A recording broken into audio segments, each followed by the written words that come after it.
Class 3 کی اردو ہے۔ آج ہم پڑھیں گے سبق علم کا شوق۔ خاص الفاظ ہیں اہمیت۔ اہمیت کے معنی ہیں وقت، منزلت۔ بیت الحکمت، دانائی کا گھر۔ سائنس، وہ علم جس کی بنیاد تجربات پر ہے۔ ایجاد، وجود میں لانا۔ مشین وہ آلہ جس کی مدد سے تھوڑی قوت لگا کر زیادہ کام کیا جا سکتا ہے۔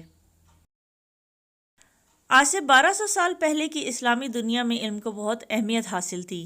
اس زمانے میں بغداد میں بیت الحکمت کھولا گیا۔ بیت الحکمت ایک ایسا ادارہ تھا جہاں سائنس کی تعلیم دی جاتی تھی۔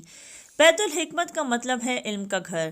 بیت الحکمت میں دنیا بھر سے سائنس اور ریاضی کی ہزاروں کتابیں رکھی گئی تھیں۔ مسلمان علماء اور طلباء ان کتابوں کو پڑھتے تھے۔ اس کے بعد وہ اپنے تجربے کرتے اور مزید کتابیں لکھتے تھے۔ وہ تجربے کرتے تھے، ایکسپیریمنٹس کرتے تھے، اور جو نتائج حاصل ہوتے تھے ان میں مزید کتابیں لکھا کرتے تھے۔ مسلمانوں نے اس دور میں بہت کچھ ایجاد کیا، جیسا کہ الجزری نے ایک ایسی مشین بنائی جو زمین کے نیچے سے پانی نکال سکتی تھی۔ آج کل ٹینکیوں میں، کنوؤں سے اور بورنگ سے پانی نکالنے کے لیے موٹر استعمال کی جاتی ہے، تو الجزری وہ انسان تھا جس نے سب سے پہلے زمین سے پانی نکالنے والی مشین ایجاد کی تھی۔ مریم اجلیہ ایسی چھوٹی مشینیں بناتی تھیں جس سے قبلے کی سمت کا پتہ لگایا جاتا تھا۔ الزہراوی نے ایسا دھاگا بنایا جو آج بھی ڈاکٹر زخم سینے کے لیے استعمال کرتے ہیں۔ اس طرح علم حاصل کرنے کے شوق کی وجہ سے مسلمانوں نے بہت ترقی کی اور دنیا کو بہت فائدہ پہنچایا۔ سبق ہم نے پڑھا، اب اس کی مشق کرتے ہیں۔ مندرجہ ذیل الفاظ کے حروف الگ کریں، یعنی ہم نے ان کے توڑ کر کے لکھنے ہیں۔ علم، عین لام میم علم۔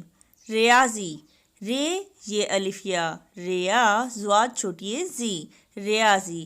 تجربہ، تے جیم ریجر تجر بے با تجربہ۔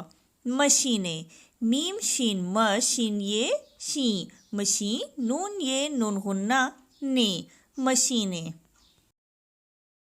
سوالات کے جوابات دیں۔ سوال نمبر 1، بیت الحکمت کہاں کھولا گیا؟ جواب ہے بیت الحکمت عراق کے شہر بغداد میں کھولا گیا۔ سوال نمبر 2، بیت الحکمت کا کیا مطلب ہے؟ جواب ہے بیت الحکمت کا مطلب ہے دانائی کا گھر۔ سوال نمبر 3، مریم اجلیہ کی ایجاد سے کس کی سمت کا پتہ لگایا جا سکتا تھا؟ جواب ہے مریم اجلیہ کی ایجاد سے قبلے کی سمت کا پتہ لگایا جا سکتا تھا۔ دیے گئے الفاظ کی مدد سے خالی جگہ پر کریں۔ 4 جملے دیے گئے ہیں اور ان میں خالی جگہیں ہیں اور 4 ہی الفاظ دیے گئے ہیں۔ جملے کی مناسبت سے ہمیں ان الفاظ کو خالی جگہ میں لکھنا ہے۔ الفاظ ہیں مشین، مسلمانوں، تجربوں اور بیت الحکمت۔ پہلا جملہ ہے بغداد میں ڈیش کھولا گیا۔ بغداد میں بیت الحکمت کھولا گیا۔ دوسرا جملہ ہے مریم اجلیہ کی ڈیش سے قبلے کی سمت کا پتہ چلتا۔ مریم اجلیہ کی مشین سے قبلے کی سمت کا پتہ چلتا۔ اگلا جملہ ہے مسلمانوں کے ڈیش سے سائنس میں بہت ترقی ہوئی۔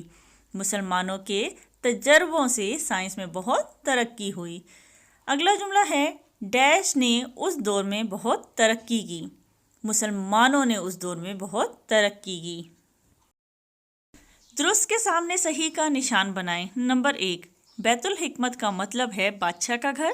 غلط، بیت الحکمت کا مطلب ہے دانائی کا گھر۔ نمبر 2، بیت الحکمت میں ریاضی اور سائنس کی کتابیں رکھی گئی تھیں۔ درست۔ نمبر 3، الجزری نے ایسی مشین بنائی جو زمین کے نیچے سے مٹی نکالتی تھی۔ غلط، الجزری نے ایسی مشین بنائی تھی جو زمین کے نیچے سے پانی نکالتی تھی۔ نمبر 4، مریم اجلیہ کی مشین سے قبلے کی سمت کا پتہ چلتا تھا۔ درست۔ نمبر 5، الزہراوی نے ایسی سوئی بنائی جس سے زخم سیتے ہیں۔ غلط، الزہراوی نے ایسا دھاگا بنایا تھا جو آج بھی زخم سینے کے کام آتا ہے۔ جملے بنائیں۔ پہلا لفظ ہے دنیا۔ یہ دنیا اللہ تعالیٰ نے بنائی ہے۔ کتابیں، مجھے کتابیں پڑھنے کا شوق ہے۔